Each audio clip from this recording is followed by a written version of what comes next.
So the Ottoman Empire, may Allah reward them, did an amazing job in establishing Islam. However, it wasn't just this. Many of us already know about this. We know that they conquered Constantinople. But as I said, there's much that we don't know.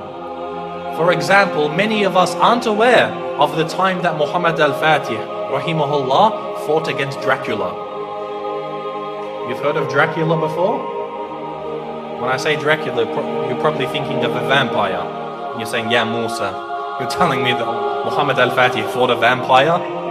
What's next? He fought Superman? No. Dracula was a real man.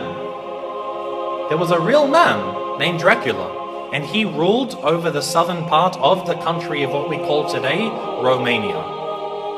Now, Muhammad al-Fatih, rahimahullah, as he began to advance into Eastern Europe, for example, Bosnia, Serbia, Hungary, all of these lands, the people of Wallachia, of southern Romania, they wanted to fight against the Ottomans. However, they were very weak, and so they had to make a peace deal with him. So as part of this peace deal, Muhammad al-Fatih, rahimahullah, he said to the ruler, he said, you have to send me 2 of your sons, and we will send them to Istanbul to be educated. So he sent his 2 sons. One was named Vlad, and one was named Radu. Now Vlad is the one who we know as Dracula, because the word Dracula, it means son of Dracul, which was the name of his father.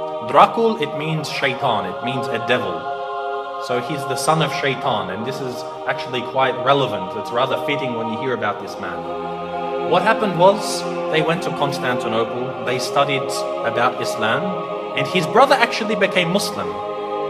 So the brother of Dracula, Radu, became a Muslim. He memorized the Quran, he studied so much, and even Dracula studied the Quran even though he wasn't a Muslim. He spoke Arabic, he spoke Persian, he spoke Turkish, and of course Romanian and other languages. And later on he was sent back to his country, where Radu remained, and he became the ruler of his country. Because the Ottomans realized they can't send a Muslim to rule over the country because they're Christians. They wanted to send Vlad, Dracula, so that they could get him there and then defeat him in a war, and they would rule the country. However, Dracula, he decided that he wasn't going to do what the Sultan wanted. The Sultan sent him 2 emissaries, 2 people to come speak with him, and they said to him, you must pay us the jizya. Now that you're the ruler of the country, you have to pay us jizya. And so Dracula, he said to them, if you want to step inside of my court, you have to take off your turban.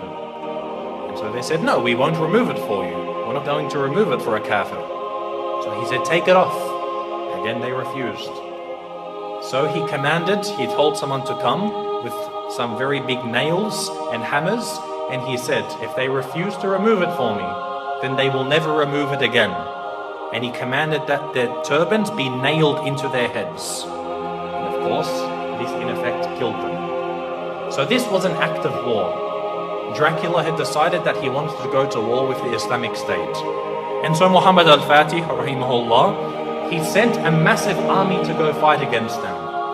But Dracula, because of his tactics and the fact that he knew the Ottomans very well, he was able to defeat them on some occasions. Now what he did is what really makes him stand out as being an absolute devil.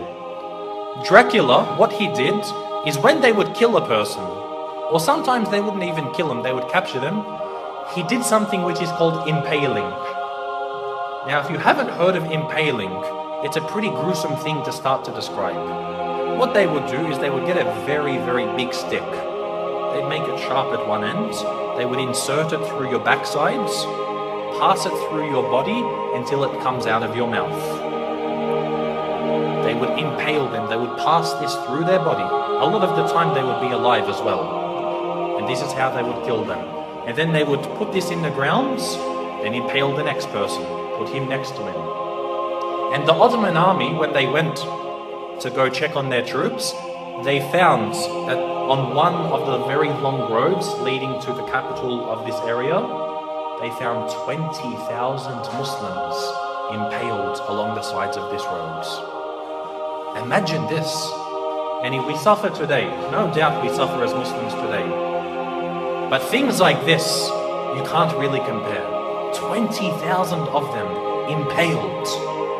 You can imagine how Muhammad al-Fatih, rahimahullahi, feels. To see even one Muslim killed is too much, but to mutilate their bodies after this was something which was, beyond what was acceptable. And so he decided to send Radu, who was the brother of Dracula. He sent him to go fight against his own brother. And eventually Radu, rahimahullah, he was able to actually eventually catch up with his brother. This is after he commits so many more atrocities. Even the Christians, they started to back off from him. Because what happened was, he, being Romanian, he was Orthodox, he wasn't Catholic. But he actually said to the Pope, he said, if you give me some more troops, I'll become a Catholic for you. Anything you want, I'll change my religion for you. He couldn't care. He wasn't a man of true belief. He was only a man of pragmatism on the battlefield. And so even the Christians started to distance themselves from him. However, the Muslims, they caught up with him and they faced him in battle. And it's unclear if the Muslims killed him or if his own people turned upon him and killed him. But either way, Dracula was killed. And the Ottomans, the Muslim army, defeated Dracula. And so what they did was they removed his heads and they took it to the city of Istanbul and they put it on a very, very large stick. They impaled his head and put it at the gates of Constantinople, where it stood for about 2-3 months, to say, if you want to be like this man, wage war against us. This was the demise of Dracula. And again, as Muslims, most of us won't even know about this. How many people know that Dracula was a real man? And we as Muslims, we fought him and we killed him. You know how they say garlic kills Dracula, or a silver bullet to the heart, or a wooden stake? None of these kill Dracula. Muslims kill Dracula.